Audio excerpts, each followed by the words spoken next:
ભારતીય મજૂર સંઘ સાથે સંકળાયેલા મધ્યાહન ભોજન યોજના કર્મચારીઓએ રાજ્ય અને કેન્દ્ર સરકાર સમક્ષ આવેદનપત્ર પાઠવી વેતન વૃદ્ધિ, માનદ વેતન સમાનતા, સેવા શરતોમાં સુધારો તેમજ બજેટ ફાળવણી વધારવાની માંગ કરી છે.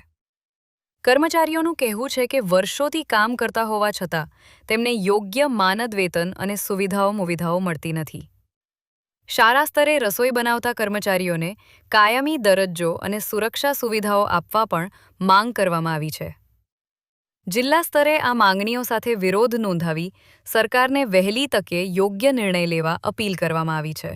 મારું નામ પટેલ ગિરીશ કુમાર લાલજીભાઈ, ભારતીય મજદૂર સંઘ ગુજરાત પ્રાંતમાં પ્રાંત મહામંત્રીની જવાબદારી. ગિરીશભાઈ, જે ધરણા છે, કયા મુદ્દા છે, કેટલા સમયથી આપ માંગણી કરો છો? મિત્રો, ભારતીય મજદૂર સંઘ હંમેશા વાર્તાલાપમાં માનવાવાળું સંગઠન છે અને રાષ્ટ્રભાવના સાથે કામ કરતું સંગઠન છે.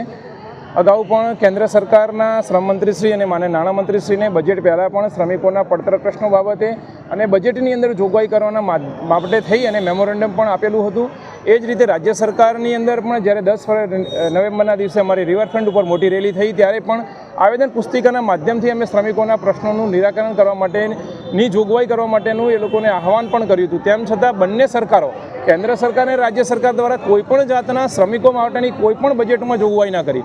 એનાથી ખૂબ જ નારાજગી છે. આપણે બધા લોકોને ખ્યાલ છે કે જે સ્ક્રીમ વર્કરો, ધારો કે આશા, આંગણવાડી, મધ્યાહન ભોજનના કામદારો ગ્રામીણ ફ્રૂટ લેવલ સુધી જોડાયેલા છે.